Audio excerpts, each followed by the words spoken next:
Sigurado ako si Emma ang nagpakana nito. Anong gagawin natin? Makukulong din ba ako? Arestuhin ba nila ako? Tumahimik ka nga! Hindi ako makapag-isip ng maayos.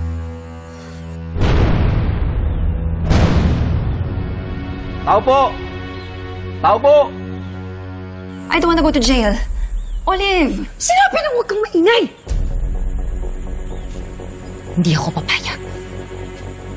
Hindi ako magpapa-aresto sa mga pulis. No. Olive, saan ka pupunta? Mukhang walang tao, sir, ah. Wala. Kung talagang ayaw lang lumabas. Ganito. Magantay ka dito, bumamatsyag ako sa likod. Kopya, sir. Tao po!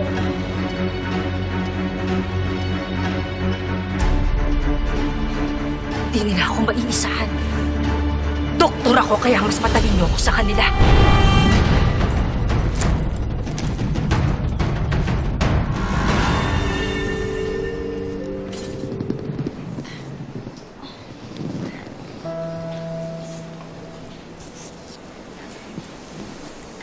Nay, kamusta po si Mami? Anak, nakinig ka sa akin mabuti, ha? Opo. Alam ko naman na kahit ganun si Olive, mami mo pa rin siya. At mahal mo pa rin siya. Pero meron siyang mga nagawa na kailangan niyang pagbayaran.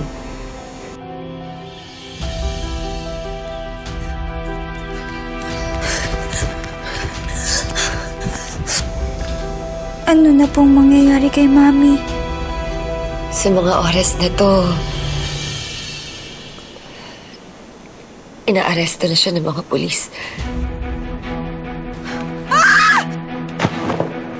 Makukulong po siya? Marami kaming ikakaso sa kanya. Hindi lang yung pagkuha niya sa'yo sa amin, pati lahat ng ginawa niya sa'yo. Ginawa ka niyang may sakit. Kung ano-anong gamot yung binigay niya sa'yo. Kaya lalong nagpahirap. Pahirap sa'yo.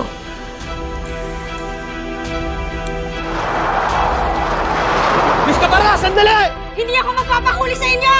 Ma'am, sakay! Kapara! Bilis-bilis na nga to! Dali! Anak. Anak, alam ko, mahirap pero kailangan mong tanggapin. Baba! Baba mo yan! Baba mo! Tigil! Huwag po kayong mag-alala, Nay. Naiintindihan ko naman po Kinuha po ni Mami lahat ng oras na dapat kasama ko po kayo. Na dapat buo po tayong pamilya. Dapat lang po talagang pagbayaran ni Mami lahat ng kasalanan na ginawa niya sa inyo. Pero Nay, wala po kayong dapat ikasorry. Kasi wala naman po kayong kasalanan